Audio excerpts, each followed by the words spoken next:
ইন্না আউওয়ালা বাইতিন উযিআ লিন-নাস লাল্লাযী বিবাক্কাতা মুবারাকান ওয়া হুদাল লিল আলামিন। আল্লাহ তাআলা বলেন, নিশ্চয়ই পৃথিবীর পয়লা ঘর এটা মক্কা মুআজ্জমার ওই ঘর যেটা বাবা আদমে বানাইছে। এটা কিন্তু দুনিয়ার পয়লা ঘর। আদম নিজের জন্য বানায় নাই, নিজের পরিবারের জন্য বানায় নাই, অথবা সমাজের সাধারণ মানুষ ওই সমাজের লোকদের জন্য শুধু এই ঘর বানায় নাই। এই ঘরটা হুদাল লিল আলামিন, আল্লাহ তাআলা রব্বুল আলামিন। এই ঘরের পাশে হাবিবুল্লাহ আসবে রহমাতুল লিল আলামিন। আর এই ঘরটা হলো হুদাল লিল আলামিন, বিশেষ কোনো এক গোষ্ঠীর ঘর না। দুনিয়াতে যত কিছু আছে সব কিছুর কাবা হলো বাইতুল্লাহ। শুধু মানুষের কাবা না, মাখলুকাতের কাবাও বাইতুল্লাহ। এ কারণে বাইতুল্লাহকে মাখলুকরাও মহব্বত করে। আল্লামা জালালউদ্দিন রুমি রহমাতুল্লাহ আলাইহি বলেছেন, 7 সাগরের ওই পাশ থেকে পিঁপড়া বাইতুল্লাহকে ভালোবাসে। साहिल से लगा दे मेरे इश्कों का सफीना, या रब दिखा दे मुझे मक्का व मदीना, या रब दिखा दे मुझे मक्का व मदीना। এই ঘর শুধু মানুষের জন্য না, আলামিনের জন্য হুদা। এটা মানুষরা তো অবশ্যই এই ঘরমুখী থাকবে। জীবিত মানুষরা এই ঘরের তওয়াফ করবে, এই ঘরের দিকে নামাজ পড়বে, এই ঘর তাকিয়ে দেখবে। মরে যারা যাবে তারাও এই ঘরের দিকে মুখ করে শুয়ে থাকবে। আল্লাহর বিধান। এজন্য সারা দুনিয়া থেকে নামাজ পড়ে বাইতুল্লাহর দিকে। সারা দুনিয়া থেকে মানুষ মক্কায় যায় ও ঘরের তওয়াফ করে। সারা দুনিয়ার মানুষ কাবার নজর করে চেয়ে চেয়ে দেখে, আর রহমত তাদের উপরে ঝরে। কারণ এটা আরশে আজিমের নিচে। হাদিসে আছে, আসমান থেকে প্রতি মুহূর্তে মুহূর্তে এই ঘরের উপরে 120টা করে রহমত বর্ষণ হয়। এর ভেতরে সিত্তুন আলিত তায়েফিন, যারা ও ঘরকে তওয়াফ করে তাদেরকে আল্লাহ তাআলা রহমত দান করে। ওই রহমত নেওয়ার জন্য পাখিরাও ওই ঘর তওয়াফ করে, ফিরিস্তারাও ওই ঘর তওয়াফ করে, সাপ বিচ্ছুরাও ও ঘর তওয়াফ করে। কারণ তওয়াফকারীকে আল্লাহ তাআলা রহমত দান করে। আর যারা মরে তারা ও ঘরের দিকে মুখ করে কবরের ঘরে শুয়ে পড়ে। হাদিস শরীফে আছে, যাদের চেহারা কাবার দিকে থাকে তাদের কবর হয় জান্নাতের বাগান। তাদের কবরে আযাব হয় না। আর যদি কিবলার দিকে ঘুরে শুয়াইছে, কিন্তু কোনো কারণে ফিরিস্তারা বলছে জীবনে কাবার দিকে একটা সেজদা দেশ নাই, আজকে কাবার দিকে কেন কায়তে শুইলি? নাফরমান চেহারা ঘুরা, সারা জনম বাবার দিকে ছিলি, আজকে কাবার দিকে ঘুরছস কেন? তো সাথে সাথে চেহারা ঘুরাইয়া দিলি, কবরের ভেতরে আযাব শুরু হয়ে যায়। এই কারণেই খাদিজাতুল কুবরার দাবি ছিল, উম্মুল মুমিনিনের দাবি ছিল আল্লাহর রাসূলের কাছে, ওগো আল্লাহর নবী, আমি মরে গেলে আপনার গায়ের একটা জামা কাফন দিয়েন আমাকে। কাপড় দেখলেও চিনা যায় কোন দল করে, ব্রাজিল না আর্জেন্টিনা, ফিলিস্তিন নাকি ইসরায়েল, ভারত না আমেরিকা না বাঙালি, কাপড় দেখলে বোঝা যায়। ওগো আল্লাহর নবী, আপনার গায়ের একটা জামা আমাকে কাফন হিসাবে দিয়ে দিয়েন, এ কাপড় প্রমাণ করবে আমি কোন দলের লোক। আরেকটা দাবি হলো সরকার, নিজের হাতে আপনি আমাকে কাবার দিকে ঘুরায়া নিজের হাতে দাফন করে শোয়া দিন। খাদিজাতুল কুবরার মনে কল্পনা হলো, হাবিবুল্লাহ নবী যদি নিজের হাতে আমাকে বাইতুল্লাহর দিকে ফিরায় শোয়া দেয়, তাহলে নবীর হাতের সম্মানে হয়তোবা আমার চেহারা কিবলার থেকে আর ঘুরবে না। চেহারা যদি কাবায় থাকে তাহলে কবরে আযাব হবে না। আর যাদের কবরে চেহারা ঘুরায় দেয় তাদের কবরে আযাব হয়। যাদের কবরে আযাব যায় তাদের কবর সংকীর্ণ হয়ে যায়, আগুন ঢুকে যায়, সাপ বিচ্ছু যায়। আর যাদের কবরে রহমত যায় তাদের কবর প্রশস্ত হয়ে যায়। বুজুর্গরা বলেন, বাইতুল্লাহর উপরে যে রহমতগুলো বর্ষণ হয়, যাদের চেহারা কাবার দিকে থাকে বাইতুল্লাহর রহমত তাদের কবরেও চলে যায়। তাদের কবরেও বাইতুল্লাহ বর্ষিত রহমত পৌঁছতে থাকে। রহমত যদি কারোর কবরে যায় তখন তার কবরটাও প্রশস্ত হয়। কারোর কারোর কবর অনেক প্রশস্ত হয়,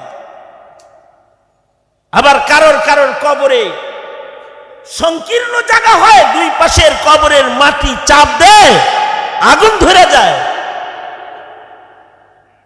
কবরে মানুষ কিছু আছে ইবাদত করে, দুনিয়াতে সারা জনম ইবাদত করছে, কবরেও ইবাদত করে। আশ্চর্য বিষয় হলো, কবর থেকে যদি কারোর কবর জান্নাতি হয়, কবর থেকে কেউ কেউ হজ করার জন্য বেরোয় আসে। ইনদাল বুখারী, ইমাম বুখারী রহমতুল্লাহ নিকট, হ্যাঁ এটা সম্ভব। কবরে কেউ কেউ কুরআন শরীফের তিলাওয়াত করে। ইন্দা ইমাম মুসলিম, কবরে ইবাদত করে, দাঁড়িয়ে নামাজ পড়ে। তিরমিজি, ইমাম তিরমিজি বলেন, হ্যাঁ ইবাদত করে। কবরের ভিতরে আজান হয়, ইকামত হয়, জামাতের নামাজ হয়।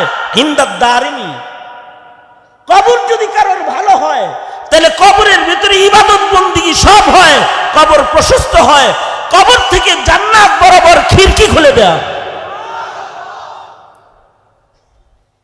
এই যাদের কবরগুলো জান্নাত হয় তাদের কবরগুলো লাশ কিবলামুখী থাকে, এক riwayat আছে।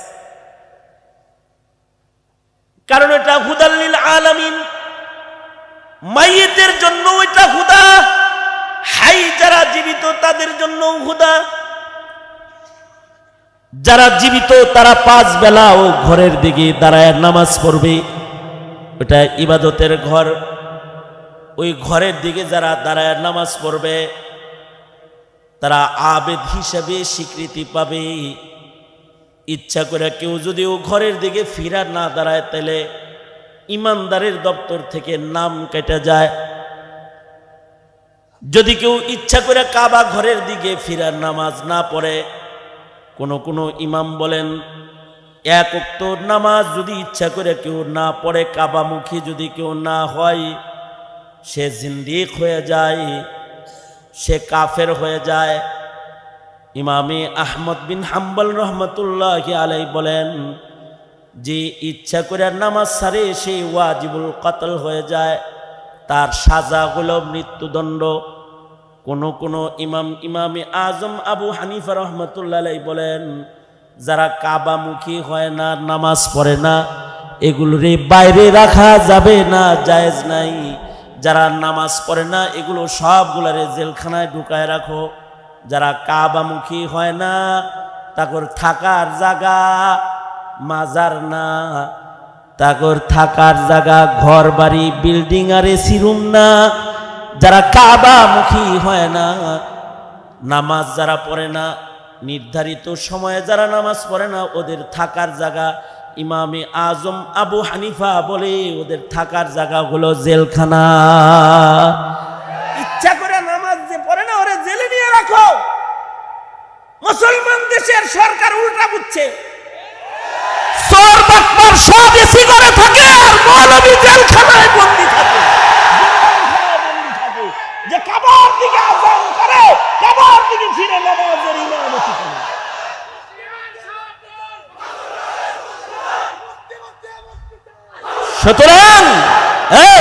সুতরাং জেলখানা বেনামাজির থাকার জায়গা, নামাজির জায়গা না। জেলখানা হত্যাকারী, মদ জুয়ারি, জেনাকারের থাকার জায়গা।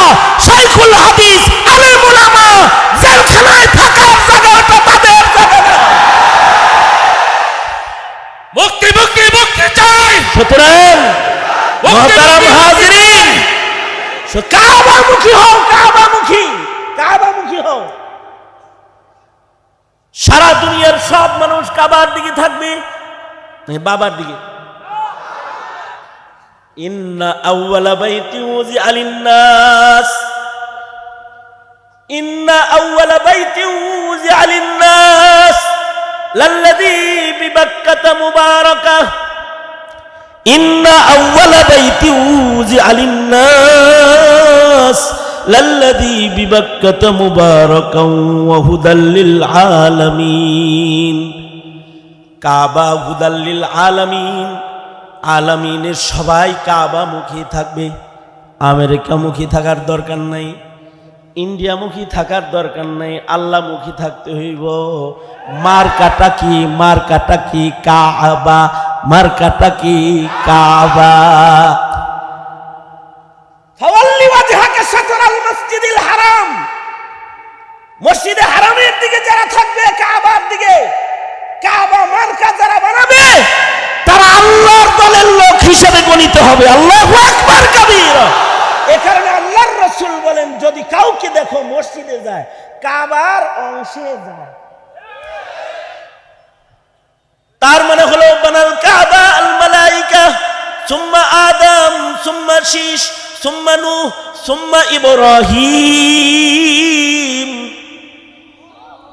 কাবা প্রথম বানাইছেন ফিরিস্তারা, বড় ফিরিস্তম্ভের আকারে। এরপরে বাবা আদম সর্বপ্রথম ঘর বানায়া বুনিয়াদ রেখেছেন। হযরত শীশ আলাইহিস সালাতু ওয়াস সালাম বাবা আদমের ইটের উপরে ইট রেখে রেখে এই ঘরটাকে সংস্কার করে পুনর্নির্মাণ করেছেন। নূহ আলাইহিস সালাতু ওয়াস সালামের যুগে পয়গম্বর নূহ আবার নির্মাণ করেছেন। সুন্দর করে কাবা ঘরকে আবার পুনর্নির্মাণ করেছেন। নূহ আলাইহিস সালাতু ওয়াস সালামের প্লাবনের পরে কাবা ঘর বালির নিচে চলে গেছে, চিহ্ন মুছে গেছে। এবার আল্লাহ তাআলা কাবা বানানোর জন্য খলিলুল্লাহকে মনোনীত করলেন, জন্ম দিলেন খলিলুল্লাহকে ইরাকে। কিন্তু খলিলুল্লাহকে ইরাকের মানুষের জন্য বেশি সময় রাখলেন না। আগুনে ফালায়া জ্যান্ত বাইরে বাইর করে সবাইরে দেখায় দিল। ইরাকবাসী তোর ঘরে ঘরে যায় যায় তাবলিগ করার টাইম আমার খলিলের নাই। দেহস না খাতিরটা কি? আগুনের ভেতর থেকে জীবিত বের হয়ে আসে জান্নাতি পোশাক পরা। এরপরে বুঝলে বুঝোগা, না বুঝলে না বুঝোগা। আল্লাহর ইবাদত করতে হইব নাকি নমরুদের গোলামি করতে হইব? বাউলয়া বুঝা লওগা তোমরা। ওই খোদার গোলামি করো যে রবের গোলামি করে ইব্রাহিম। যে রবের গোলামি করলে দুনিয়ার আগুনে জ্বালায় না, সেই রবের গোলামি যদি করো তাহলে জাহান্নামের আগুনও তোমাদেরকে জ্বালাবে না। বাস আগুন থেকে বাইর করে নেই, পুরা ইরাকের দাওয়াত কমপ্লিট। খলিল কারোর কাছে যা টেনশন করার কিছু নাই। ধোঁয়া উঠছে, আগুন জ্বলছে, সবাই দেখছে। তোমারে আমি বাইর করে আনছি, হেদাও দেখছে। কথা নমরুদ নমরুদ, ওর জন্য ল্যাংরা মশা রেডি করেছি, তুমি চলে যাও। তুমি কি করবা? তুমি বাইতুল্লাহ বানাবা। ইব্রাহিম বাবা হিজরত করে আকসায় আসলেন। আকসা থেকে এক সময় হিজরত করে আবার মক্কায় আসলেন। হযরত হাজেরা আর ইসমাইলকে বনবাসের বাহানায় মক্কায় আসলেন। মক্কা শহর পুনর আবাদের জন্য ইসমাইলের পায়ের মুড়ার নিচ দিয়ে আল্লাহ তাআলা জমজম চালু করলেন। জবিহুল্লাহরও পরীক্ষা নিতে কাবাগরের যুগালি বানাইবেন। পরীক্ষা নিতে মিনায় নিলেন, হাবিবুল্লাহ শহরের ইট বালুরও দাম বাড়াইলেন। ছুরিকে আবার আদেশ করে বললেন, ছুরি কাটিস না কিন্তু, কারণ এটা কাটতে আনি নাই, এই বংশের থেকে হাবিবুল্লাহ বের কর্ম স্মরণীয় করতে আনছি। দুম্বা এনে কোরবানি দিলেন, জান্নাত থেকে দুম্বা আসলো, কোরবানি হলো। খলিলুল্লাহ আর জবিহুল্লাহকে বলা হলো, যাও, যে ঘরটা আদম বানাইছে, যে ঘরটা শীষ বানাইছে, যে ঘরটা নূহ বানাইছে, মাটি আর বালি সরাও, দেখবা আদমের রাখা ইটের অংশ নমুনা আছে, ওই ইটের উপরে ইট রাখা পুনরায় আবার এই ঘরটাকে তুমি নির্মাণ করো। মুসলিম মিল্লাতের পিতা তুমি হবা এই ঘর নির্মাণের পরে জাতির পিতা, আর যারা এই ঘরের গোলামি করবে তারা হবে তোমার সন্তান মুসলমানের কাফেলা। যাও, এই ঘর পুনরায় তুমি দেয়াল উঠাও। ইব্রাহিম আলাইহিস সালাতু ওয়াস সালাম আবার পুনরায় দেয়াল উঠালেন, দেয়াল উঠায়া দোয়া করলেন, আয় আল্লাহ, আদমেরটা যেমন কবুল করছেন, নূহের নির্মাণ যেমন কবুল করছেন, যে কারণে আমারে দিয়া আবার পুরান ইটের গুড়া বাইর করে আবার বানাইলেন, আল্লাহ আমার এই নির্মাণটাও আপনি কবুল করে নেন এবং আমার যুররিয়াতকে ঘরের খাদিম হিসেবে কবুল করে নেন। শ্রেষ্ঠ পয়গম্বর যাকে দুনিয়ায় পাঠাবেন তাকে আমার ইসমাইলের রক্তে পাঠায়া দেন। দেয়াল উঠায়া দোয়া করতেছি, وَإِذْ يَرْفَعُ إِبْرَاهِيمُ الْقَوَاعِدَ مِنَ الْبَيْتِ وَإِسْمَاعِيلُ رَبَّنَا تَقَبَّلْ مِنَّا إِنَّكَ أَنْتَ السَّمِيعُ الْعَلِيمُ وَتُبْ عَلَيْنَا إِنَّكَ أَنْتَ التَّوَّابُ الرَّحِيمُ رَبَّنَا وَاجْعَلْنَا مُسْلِمَيْنِ لَكَ وَمِنْ ذُرِّيَّتِنَا ربنا واجعلنا مسلمين لك ومن ذريتنا أمة مسلمة لك وأرنا مناسكنا وتب علينا يا مولانا إنك وتب علينا إنك أنت التواب الرحيم। দেয়াল উঠাইলেন, ঘর পুনর্নির্মাণ হলো। ঘর নির্মাণ কমপ্লিট হয়ে গেছে, এবার কিছু অবশিষ্ট মাটি রয়ে গেছে।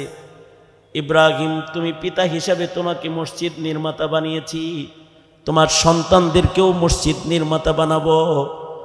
তুমি কাবা নির্মাণের অবশিষ্ট মাটি যেটা আছে এটাকে আকাশে ছুঁড়ে মারো। তোমার নিক্ষিপ্ত বালিগুলা যেথায় যেথায় পড়বে সেখানে সেখানে মসজিদ হবে।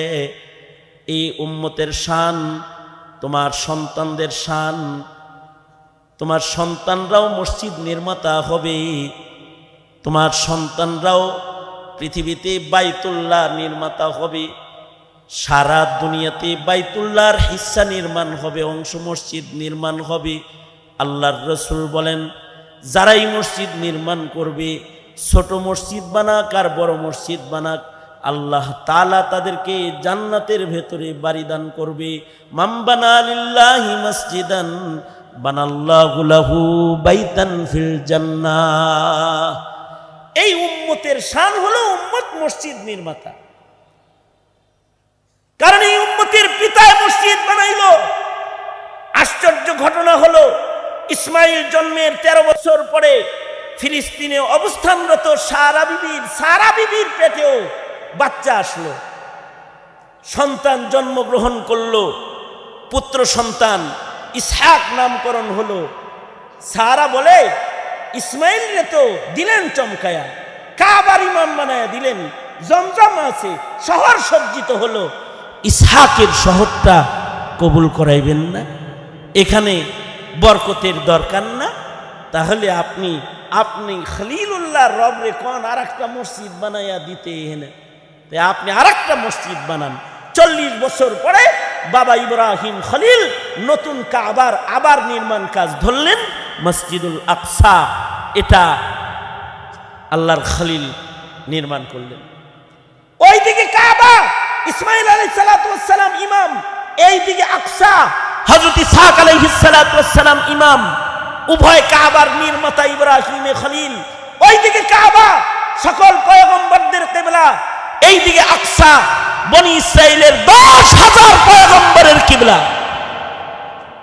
এবার বিশ্ব পয়গম্বরকে শুধু কাবার কর্তৃত্ব দিলেই চলে না, এ কারণে হিজরতের পূর্বেই মেরাজের রজনীতে আল্লাহ তাআলা আকসার সাথে পয়গম্বরের সম্পর্ক করতে পয়গম্বরকে মেরাজে নেওয়ার সময় ডাইরেক্ট ফ্লাইট না দিয়া ট্রানজিট ফ্লাইট দিছে।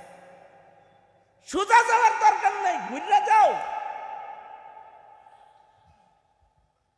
আমি প্রথম হজে গেছি ডাইরেক্ট ফ্লাইটে, পরে একবার গেলাম ট্রানজিট ফ্লাইটে। হাজিরা খুব খেপা, মারাত্মক খেপা গেছে। হ্যাঁ, আমাদের এরকম ট্রানজিট বিমান দিছে। আমি সব হাজি করে এয়ারপোর্টে বললাম যে কি সুখের খবর, আল্লাহ তাআলা কত বড় একটা সুন্নতের আমল করার সুযোগ আপনারে আর আমারে দিছে। আল্লাহ যেদিন তার বন্ধুরে আল্লাহর কাছে ডাইকা নিছে, এদিন ট্রানজিট ফ্লাইটে নিছে। আমাগর কি কপাল রে, কবে থেকে দোয়া করতেছিলাম যে ট্রানজিট ফ্লাইটে যেন মক্কায় যাইতাম পারি। পারে তো এজেন্সির মালিক ওরা মারে। আমার এই ওয়াজের শোনার পরে কয় যে আলহামদুলিল্লাহ হুজুর, তো ওরা ঢুকছে, আমরা জিতছি। আমি কি হ্যাঁ, নিয়তের কারণে মানুষ জিতা যায়, নিয়তের কারণে মানুষ হাইরা যায়। ইন্নামাল আমালু বিন্নিয়াত। কখনো নিয়ত যদি একটু প্যাচ লাগায় হয় তাহলে জিতা যায়, আর নিয়তটা যদি এরকম হয় তাহলে হাইরা যায়। নিয়তটা যত উন্নত হয় সবটা তত উন্নত হয়। প্যাচে যেহেতু পড়ছি, নিয়তটা ভালো করে লই, অসুবিধাটা কি?